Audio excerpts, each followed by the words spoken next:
Print media మిత్రులకు నమస్కారం. అట్లనే గౌరవనీయులు మాజీ మాజీ జిల్లా అధ్యక్షులు జిల్లా పరిషత్ చైర్మన్ మాజీ ఎమ్మెల్యే కెఎస్ రత్నం గారు, కంజర్ల ప్రకాష్ గారు,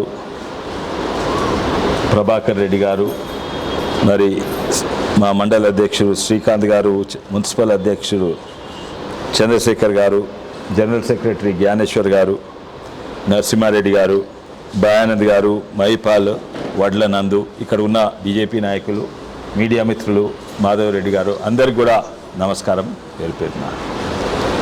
ఈరోజు ఇప్పుడు పార్లమెంట్ జరుగుతుంది, కానీ ఆదివారం శనివారము మేమందరం కూడా హైదరాబాద్కి వస్తాము. ఈసారి మళ్ళోసారి కూడా నేను ఈ రోడ్లో పోతూనే ఉంటాను. ఈ మన హైవే ఎట్లా అవుతుంది, తొందరగా అవుతుందా, ఏమన్నా ఇబ్బందులు ఉన్నాయా? ఇంతకుముందు వచ్చే ఇబ్బందులు ఉండే అటు ఆలూరు దిక్కు అవి సరిదిద్దాము.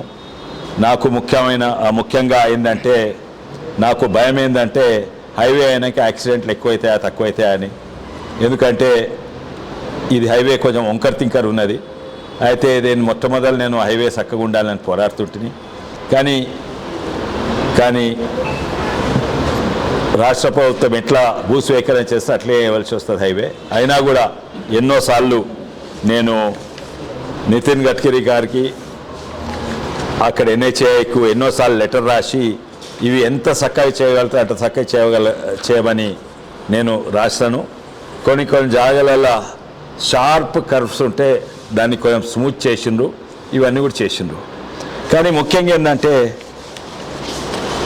ఏంటంటే ఈ హైవే ఎప్పుడు వచ్చింది? నేను మొదటిసారి ఎంపీ ఉన్నప్పుడు 2016లో వచ్చింది. 14 సెప్టెంబర్ 2016 మేము మొదటిసారి ఎంపీ కాగానే దీని కొరకు నా హైవే కొరకు నేను, జితేందర్ రెడ్డి గారు హైవే కొరకు జితేందర్ రెడ్డి గారు, అట్లనే మన గొడ్డం నాగేష్ గారు, మన సీతారాం నాయక్ గారు, మన బుర్ర నర్సయ్య గారు అందరు కూడా మేము వాళ్ళ ప్రాంతాలలో హైవే కొరకు పోరాడుతుంటుంది. మేము అప్పుడు టీఆర్ఎస్లు ఉన్నా కూడా అప్పుడు బీజేపీ ప్రభుత్వం మోడీ గారు మేము అభివృద్ధి కారికి వస్తే మేము పార్టీలు రాష్ట్రాలు చూడము, అభివృద్ధి మొత్తం భారతదేశం కావాలని ఎన్నడూ లేనని హైవేలు ఇచ్చిండు. మొట్టమొదటి విడతలనే 9 హైవేలు ఇచ్చిండు. 1, 2, 3, 4, 9వ మన చేవెళ్ళ హైవే.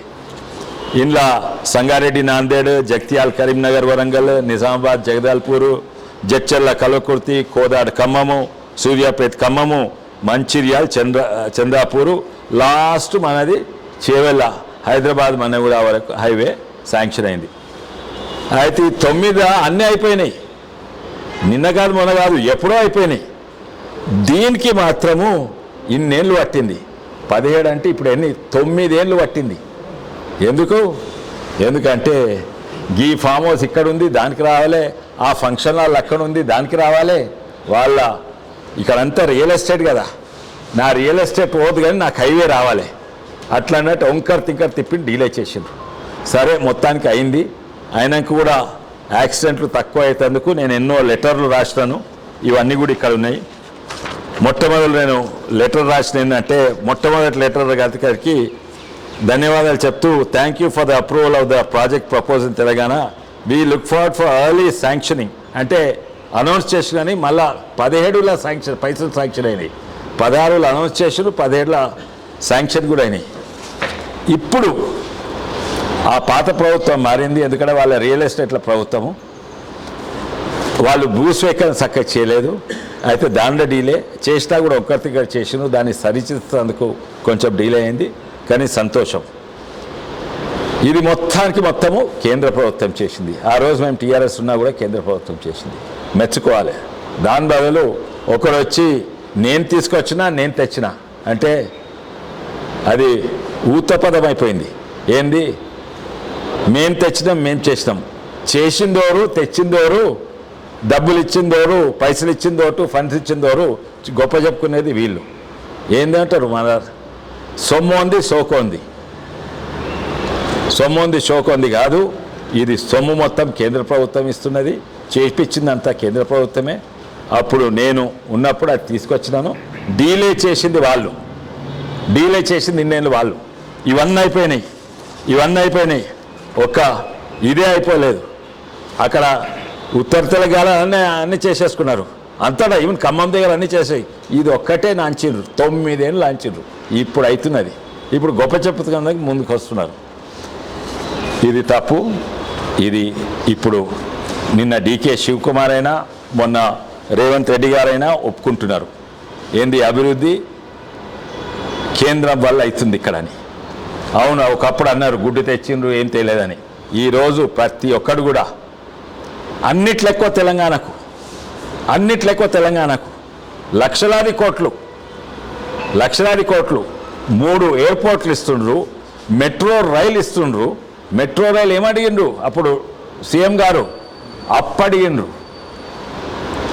అడిగితే తప్పు దగ్గర అప్పు అడిగిండ్రు.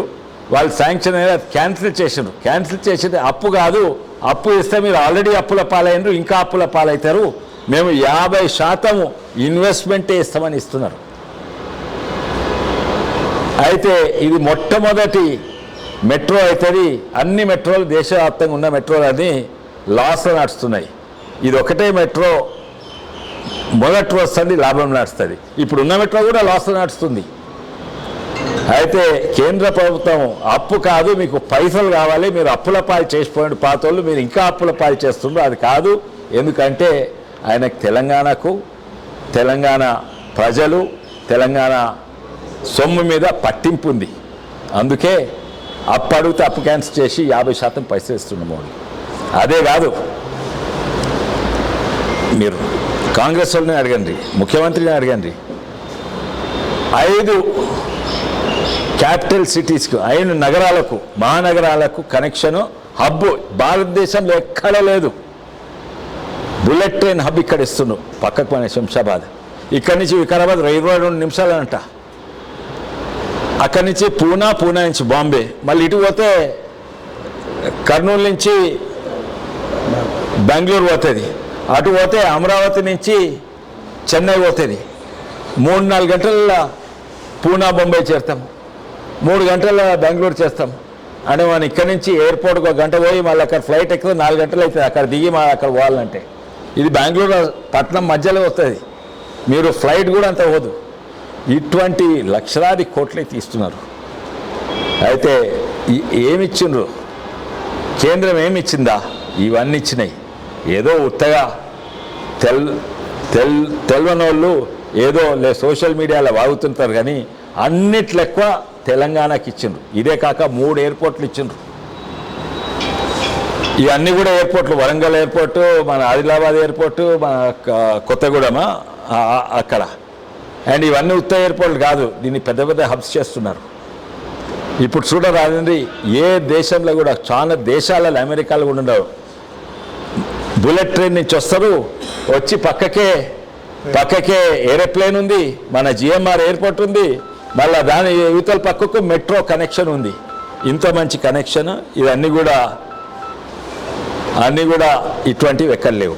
ఇంకా వేరే విషయాలు చెప్పమంటే రైతులకు ప్రతి రైతు కుటుంబానికి 1,20,000 ఇస్తుంది.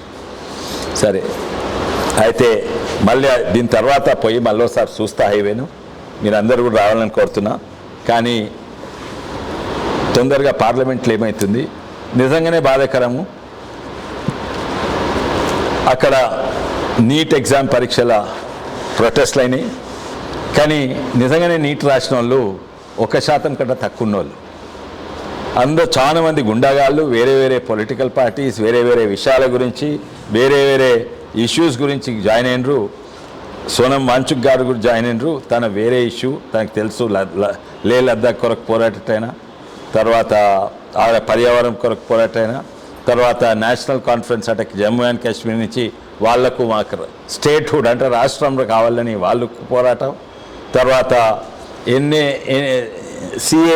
ఎన్ఆర్సీకి వ్యతిరేకం వాళ్ళు జాయిన్ అయినరు, ఎఫ్సిఆర్ఏకు వ్యతిరేకంగా క్యాథలిక్ బిషప్లు జాయిన్ అయినరు, తర్వాత వాళ్ళని పిలిచి మాట్లాడినరు. తర్వాత పంజాబ్ నుంచి ఖలిస్తాన్ వాళ్ళు జాయిన్ అయినరు, పంజాబ్ నుంచి ఆ నీలి రంగు వేసుకునే వాళ్ళు జాయిన్ అయినరు, తర్వాత వాళ్ళ పంజాబ్ రైతుల ఇష్యూ వాళ్ళు జాయిన్ అయినరు, నేపాల్ నుంచి జాయిన్ అయినారు, బంగ్లాదేశ్ నుంచి జాయిన్ అయిన వాళ్ళు కూడా ఉన్నారు.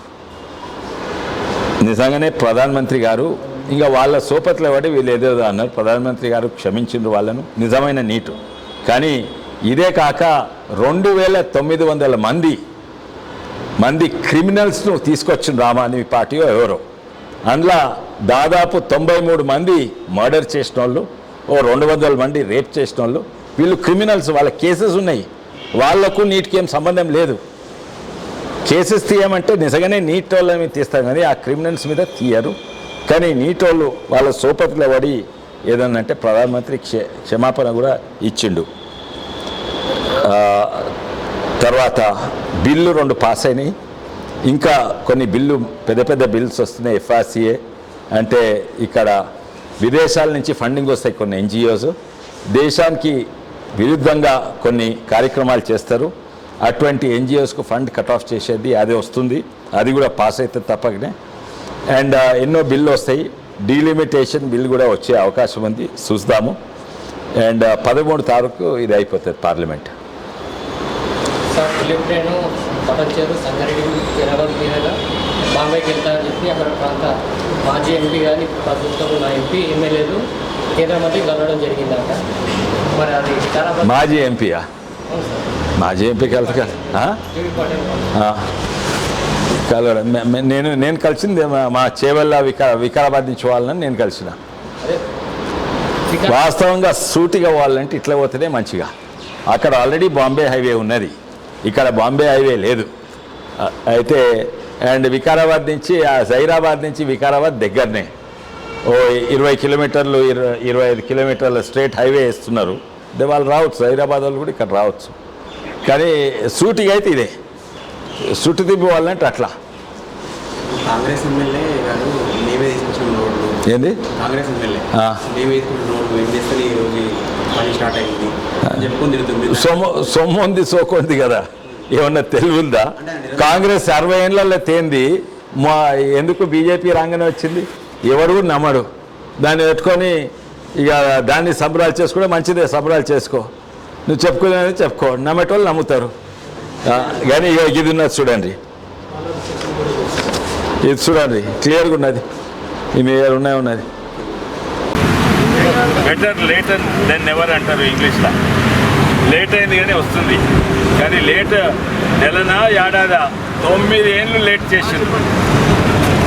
2014లో నేను ఎంపీ అయినప్పుడు అప్పుడు గుర్ర నరసయ్య గౌడ్ గారు, నాగేష్ గొట్టం గారు, సీతారాం నాయక్ గారు, జితేందర్ రెడ్డి గారు, మేమందరం ఎంపీలు ఉంటుంది. అప్పుడు మేము టీఆర్ఎస్ పార్టీలు ఉంటుంది. మేమందరం మా ప్రాంతాలలో హైవే కావాలని నితిన్ గడ్కరీ గారిని అడిగినాం. పార్టీలు చూడలేదు, రాష్ట్రాలు చూడలేదు, నరేంద్ర మోడీ గారు చూడలేదు, నితిన్ గడ్కరీ గారు. దేశం అభివృద్ధి కావాలంటే హైవేలు కావాలని నితిన్ గడ్కరీ అన్నారు. అని మీరు చెప్పిన అంటే మేమందరం వారంలో పోయి ఈ హైవేలు కావాలని రాసుకొచ్చినాం. ఇమీడియట్లీ ఇస్తా అని చెప్పారు. నోటి మాట చెప్పుడు కాదు, పార్లమెంట్లో ఓకే అన్నారు. 14 సెప్టెంబర్లో అప్రూవ్ చేసే 14 సెప్టెంబర్ 2016లో ఈ హైవే 9 హైవేలల్లా ఈ హైవే కూడా చేసిండ్రు. అన్ని హైవేలు అయిపోయినాయి, ఎప్పుడో అయిపోయి 5 ఏళ్ళ. ఇది ఇప్పుడు అయిపోతుంది. ఎందుకంటే డీలే. ఏ హైవే మొత్తం నిధులు కేంద్రం ఇచ్చినా భూస్వీకరణ మాత్రం రాష్ట్రం చేయాలి. వాళ్ళు ఎట్లా భూస్వీకరణ చేస్తే అట్లా. ఇది వంకర తిక్కర భూస్వీకరణ చేసిండ్రు. వాళ్ళ రియల్ ఎస్టేట్ లభి కొరక ఏదో నాకు తెలియదు. ఇది ఒక్కటే నానిపిండ్రు, ఇది ఒక్కటే 9 ఏళ్ళు ఆగిపించింది. ఇప్పుడు అవుతుంది సంతోషం. అయినా కూడా ఇది వంకర తిక్కర హైవే.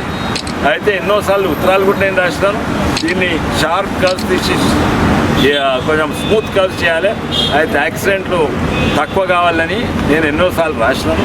అయితే దాన్ని బట్టి కొంచెం స్మూత్గా కూడా చేసినాం. ఇప్పుడు వేగంగా జరుగుతుంది, సంతోషం. కానీ సొమ్ము ఉంది, సోకు ఉంది. సొమ్ము ఎవరిది? కేంద్ర ప్రభుత్వం. ఇక్కడ ఎమ్మెల్యేలు సంఘాలు కొట్టుకుంటూ తిరుగుతున్న మేము తెచ్చినాం. అయ్యా మీరు 60 ఏళ్ళు ఉన్నప్పుడు మీరు ఏం తేలేదు, ఇప్పుడు మోడీ ప్రభుత్వం ఇస్తే మేము తెచ్చినాం.